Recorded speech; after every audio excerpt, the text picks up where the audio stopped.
Okay, so Mike Vrabel isn't sure if he'll have to take any more time away from the Patriots because, hey, we're all day to day, right? Well, can't disagree with the Patriots coach on that one. Welcome to the Kevin Mack Sports Hour here on News Talk 99.7 FM, AM 630, WPRO, and 790 The Score. Patriots and Vrabel looking for a little normalcy today up in Foxborough. The coach taking questions about his team, the players going through the motions in their second OTA of the spring.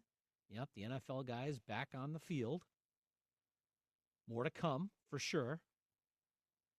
But this wasn't normal. And who knows what normal will be for the Patriots coach as he continues to work through and try to distance himself from his relationship with reporter Diana Rossini. Of course, this broke what now? March? Yeah, I'd say March. A few weeks before the draft. And it's now the end of May. Can time heal all wounds here? I think it's possible. So we had, 3, 4, 5 questions today where the reporters danced around the elephant in the room, but did ask what they have to ask. They have a job to do. And Vrabel, he answered questions about his personal life as best he could, as minimally as he could, and then quickly pivoted to, offensive line setups and linebacker depth charts and football chatter. Such is life in Foxborough right now.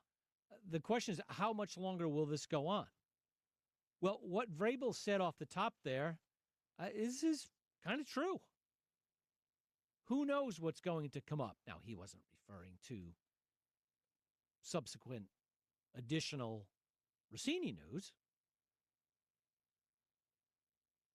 But when he said anything can happen, yeah, anything can happen. I totally agree with that one. And it has, of course, that has nothing to do with weightlifting or conditioning.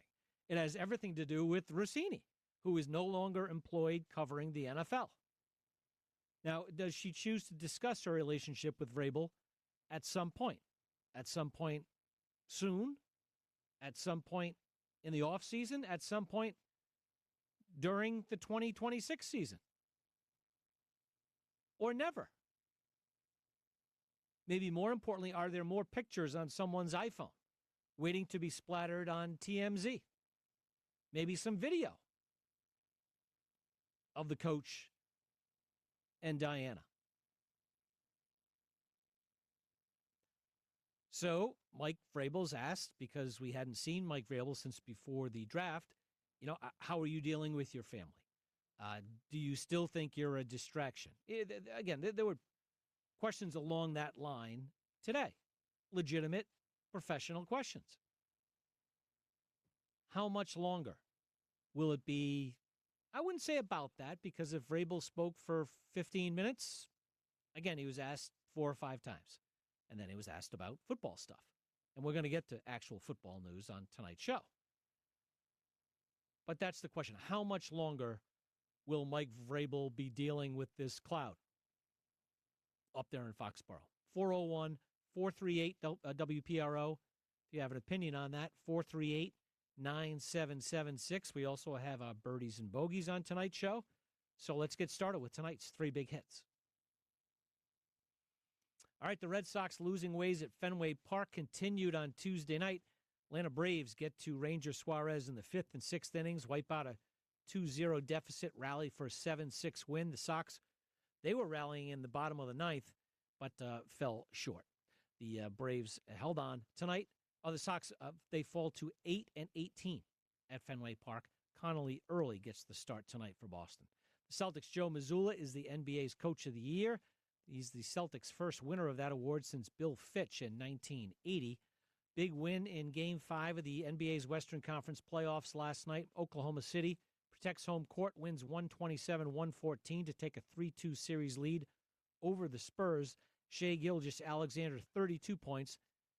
The Spurs' Victor Wembanyama didn't see the ball much in the first half. We're going to get to that in a little bit, too. finishes with 20 points on 4 of 15 shooting. Game 6 in Texas on Thursday. NHL, the Vegas Golden Knights finish off Colorado in a surprising sweep last night. The Knights going back to the Stanley Cup Finals where they won it all in 2023. Game 4 of the Eastern Conference Finals tonight. The Hurricanes are at the Canadiens.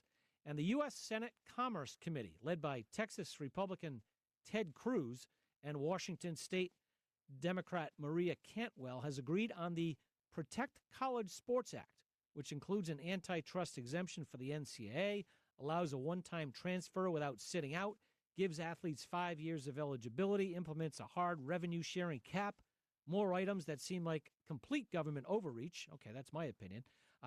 Hearings on the bill will begin in the Senate in the coming weeks. This bill is seen as the best chance yet of a federal option for reining in spending in collegiate sports.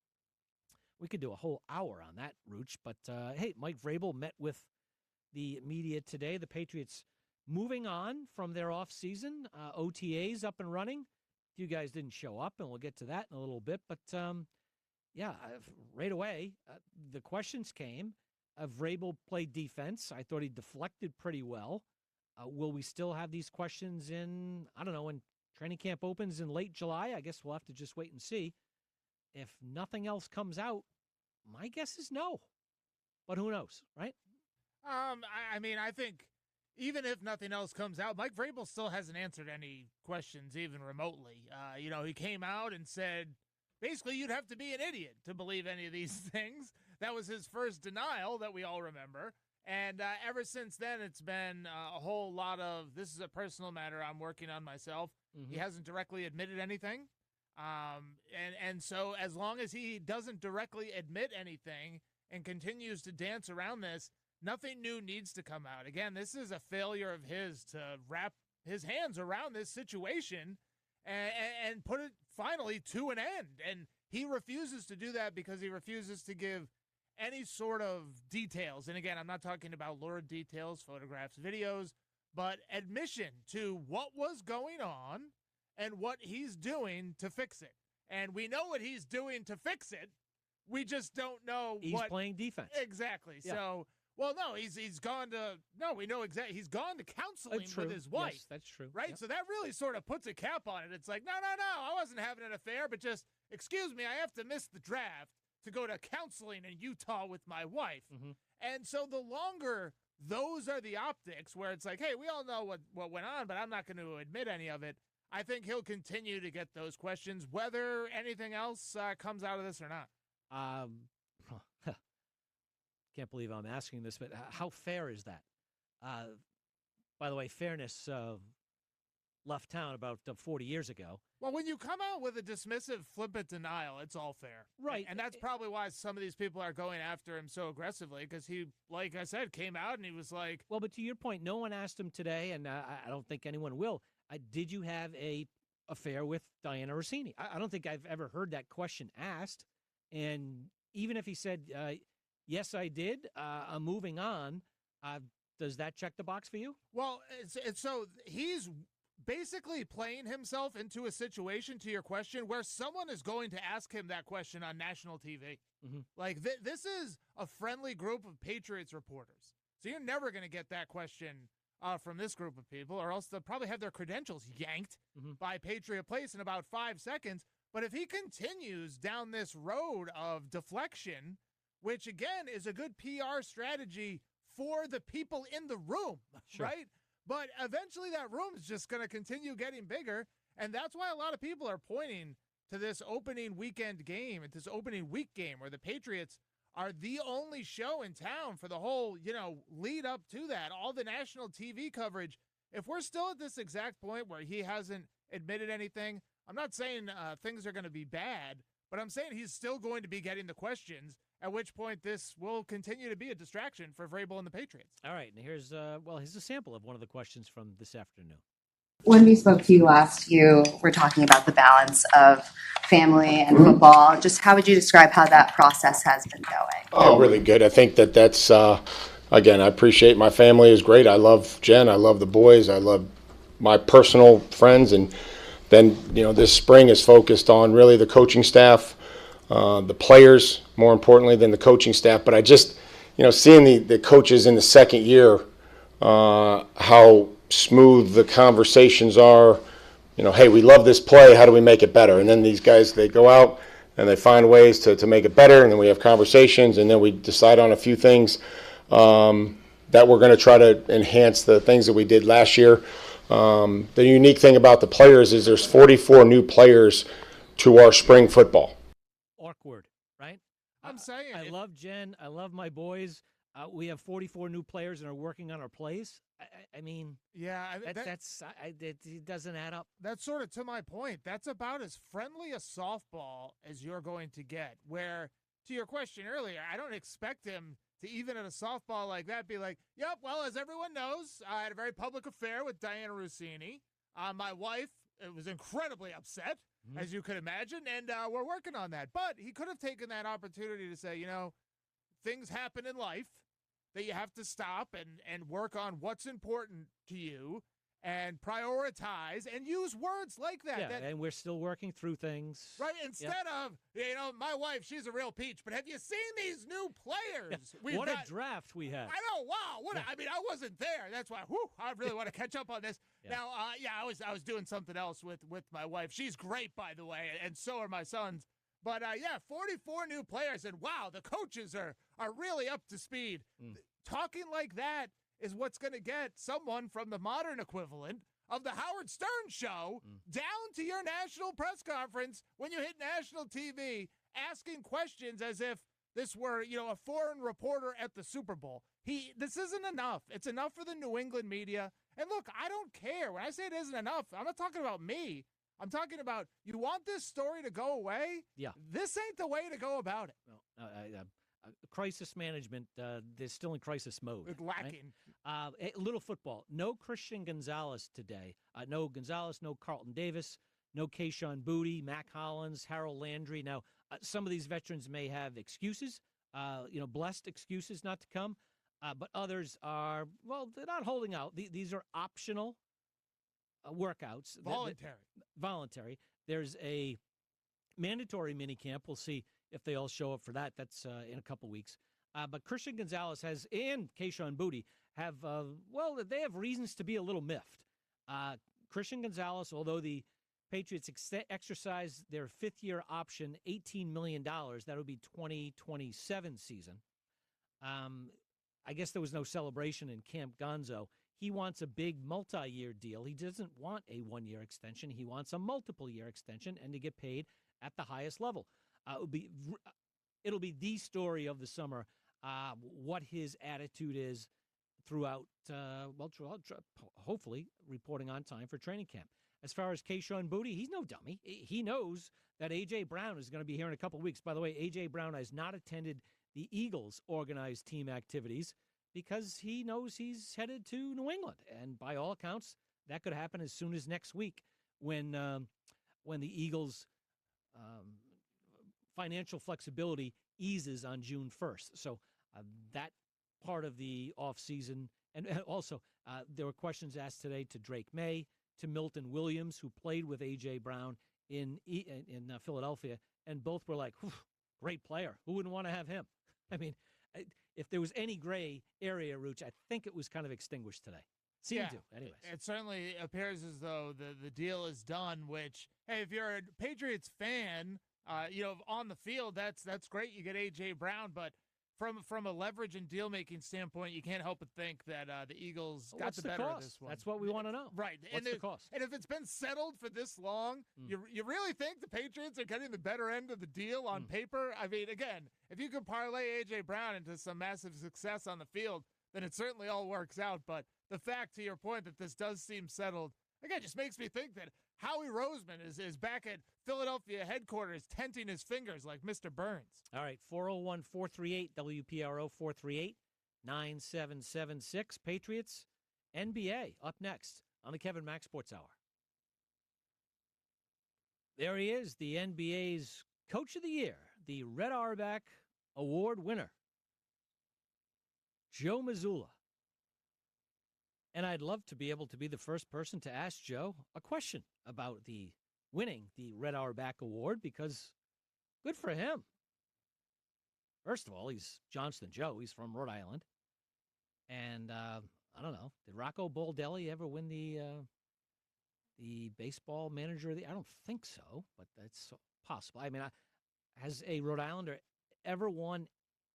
I say this slowly, a coach of the year award for any major sport? Maybe never. So, hey, good for Joe. And the Celtics did put out a statement last night from Joe, thanking his staff. Pretty much what he just said right there. But Rooch, I think he will be asked about winning that award, and hopefully it's a little more, I'm very thankful, blah, blah, blah. That said, as we've seen with Kenny Atkinson, last year's winner, it doesn't take you very far. Joe's on a, quote, long-term contract that we know can end at a moment's notice because coaches don't get paid that much money. And he probably makes, I'm going to guess, anywhere from $7 to $10 million, which is pretty good. But nothing compared to his players. But, I mean, we can debate whether he deserves it. I think, he deserves it. I would put him right there. This is a regular season only award. And J.B. Bickerstaff from the Pistons and Mitch Johnson from the Spurs were the finalists. Considering the job that Mazzulla did without Jason Tatum, sure. Totally get it. Understand why he was the dominant award winner. I saw the voting, and he got the most first-place votes by quite a bit. So I'm not surprised. No. I just hope he's a little more welcoming if he is asked about it. But he is Johnston Joe. One never knows. Yeah, I hope he's not. I hope he sticks to his guns because I couldn't agree with him more. Brad Stevens put this team together. The scheme is his scheme. If Joe Mazzulla wasn't on board, he would have been fired and never hired in the first place. He, does a good job, I guess. I don't have. He does a good job. Yeah, but yeah. He's won 55 games 3 years in a row. Yeah, and Ime Udoka. You know what that gets how you? many did Ime Udoka win with the same players? About 55. Yeah, so right. I mean, Joe Mazzulla has the right attitude with this award. Like, his job, the modern job of an NBA coach, has nothing really to do with actually coaching. So, they're more just stewards of the team put together by the general manager. It's to keep everyone happy. Yeah, right. And there is some skill in that, obviously. And rowing in the the right direction. Right, but it's a foolish award, really, at this point, if it ever was an appropriate award, because it's like, you think coach, and you're like, oh, so this guy, he's responsible for the scheme and the plays, right? And it's like, no. So you're one of those guys who thinks that the only coaching in pro sports is what, football? They're the only real coaches? No, I think hockey, football, baseball all have real coaching. But basketball, the players thumb their noses publicly at their coaches on a regular basis. Hockey is coaching? I can assume that it is. It's random bounces. That's what hockey is. Oh, well, now you're just talking about what happens with the puck. Yeah. The thing I can still recognize in hockey, different teams have different schemes. They do. Okay, so I can chalk As that do up. NBA teams. They do not. Of course they do. The Celtics have a different scheme than, say, San Antonio. All of these teams shoot three-pointers as their main source of offense. Some more than others. Right, correct. But it's all the same scheme. Everybody is playing the get up as many shots as possible at the cost of your defense. There's no, like in hockey, you have dump and chase teams versus teams that don't do that. True. There is none of that in the NBA, and there hasn't been for a while, which is why no team has enough gall to employ a center that plays with their back to the basket. I mean, you just can't even do that anymore. Look at the Pistons with Jalen Duren. Yeah. The guy's an all-pro, and this offseason their major question is, can we win with this all-world big guy? Because he can't shoot threes, right? And to your point, that's not even a team that super prioritizes that. So I think the job of the NBA coach is an important one.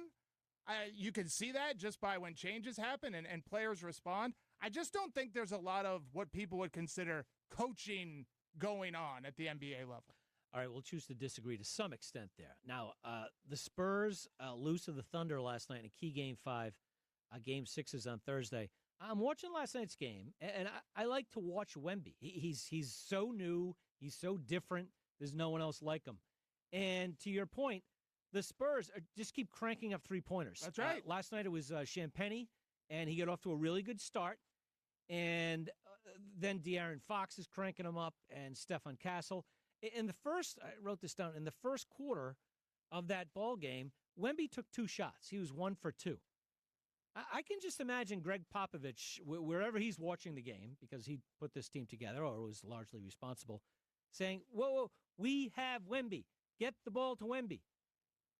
Not saying throw the ball to him in the post. Wemby, you can get it to him on the break. You can get him to at the 3-point line. They do run stuff for Wemby. We've seen that in this series. At halftime, he took 6 shots. He was only 2 for 6. I mean, they're not going to beat a team like Oklahoma City on the road if Wemby isn't going for 30-plus.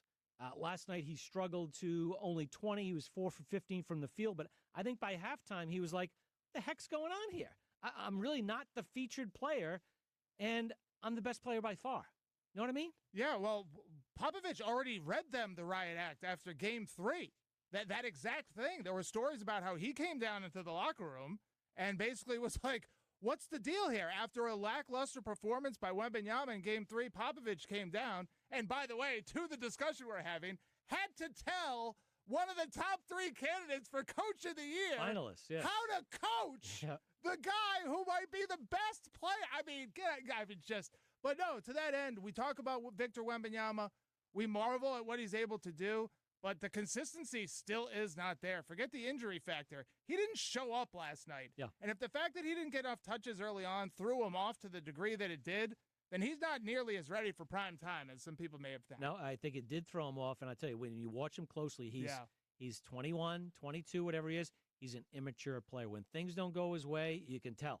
It bothers him. It gets to him. That's right, and that's why they've been trying.